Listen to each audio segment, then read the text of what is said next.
خوش آمدید۔ آئیے آج ایک بہت ہی دلچسپ روحانی عمل کو سمجھتے ہیں جو لوگوں کے دلوں میں محبت اور مقبولیت پیدا کرنے کے لیے بتایا جاتا ہے۔ یہ ایک ایسی خواہش ہے نا جو شاید ہر انسان کے دل میں ہوتی ہے کہ اسے چاہا جائے، اسے عزت ملے۔ جیسا کہ کہا گیا ہے کہ ہر انسان دوسرے کی آنکھ کا تارا بن جائے، صرف اپنے محبوب کی نہیں بلکہ پوری دنیا کی۔ یہ آرزو دراصل ہمارے اندر گہرے تعلقات کی فطری خواہش کو ظاہر کرتی ہے۔ تو سوال یہ ہے کہ اس آفاقی خواہش کو پورا کیسے کیا جائے؟ اس کے لیے ایک خاص روحانی طریقہ بتایا گیا ہے جسے وظیفہ کہتے ہیں۔ چلیں دیکھتے ہیں کہ یہ کیا ہے اور یہ کیسے کام کرتا ہے۔ اب ہم ذرا اس عمل کی گہرائی میں اترتے ہیں۔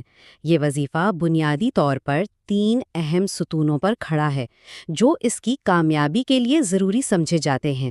اچھا، اس سے پہلے کہ ہم آگے بڑھیں، یہ سمجھنا بہت ضروری ہے کہ وظیفہ آخر ہوتا کیا ہے۔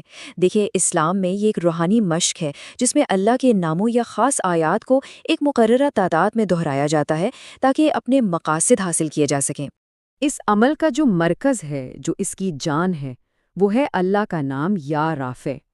جیسا کہ یہاں واضح ہے، اسے 286 مرتبہ پڑھنا ہے اور یہی اس پورے عمل کی بنیاد ہے۔ اب ایک اور بہت اہم چیز ہے اس عمل میں، اور وہ ہے کھجور۔ یہ صرف ایک پھل نہیں بلکہ اس کی ایک روحانی اہمیت بھی ہے۔ اس کا تعلق مدینہ کی مقدس سرزمین سے مانا جاتا ہے اور اسے روزہ کھولنے کے لیے استعمال کیا جاتا ہے۔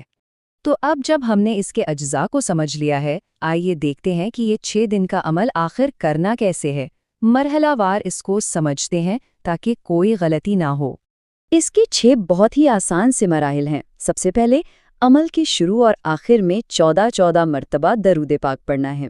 پھر ایک کھجور لے کر اس پر 286 بار یا رافع کا ورد کرنا ہے۔ اس کے بعد اس کا جو بھی ثواب ہو وہ بی بی فاطمہ ظاہرہ کو ہدیہ کرنا ہے۔ پھر انہی کے وسیلے سے نظر بد سے حفاظت کی دعا مانگنی ہے۔ 5واں قدم یہ ہے کہ کھجور پر دم کر کے اسی سے روزہ افطار کیا جائے، اور آخر میں یہی سارا عمل مسلسل 6 دن تک دہرانا ہے۔ اچھا، ایک اور دلچسپ بات یہ ہے کہ یہ عمل صرف اپنے لیے نہیں ہے۔ کہا جاتا ہے کہ اگر یہ کھجور گھر والوں کو بھی کھلائی جائے تو اس سے گھر میں محبت اور اتفاق بڑھتا ہے۔ ٹھیک ہے، عمل تو سمجھ آ گیا، لیکن سوال یہ پیدا ہوتا ہے کہ اس سب سے حاصل کیا ہوگا، اس کے نتائج کیا بتائے گئے ہیں۔ آئیے ان پر ایک نظر ڈالتے ہیں۔ کہا جاتا ہے کہ اس عمل کے فوائد بہت سے ہیں۔ کرنے والے کو محبت، تعریف اور ایک خاص قسم کی مقبولیت حاصل ہوتی ہے۔ پھر نظر بد سے حفاظت ملتی ہے، جو ایک بہت بڑی بات ہے۔ حسد، منافقت اور دل کے کینے سے بچاؤ ہوتا ہے۔ گھروں میں جہاں نا اتفاقی ہو وہاں ہم آہنگی پیدا ہوتی ہے۔ مجموعی طور پر یہ کہا گیا ہے کہ عمل کرنے والے کی دنیا بہتر ہو جاتی ہے۔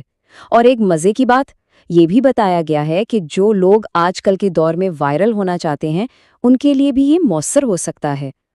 تو اس ساری تفصیل کے بعد آئیے ایک لمحے کے لیے رک کر اس عمل کو ایک بڑے تناظر میں دیکھتے ہیں، یعنی ایمان اور انسانی خواہشات کے تعلق میں۔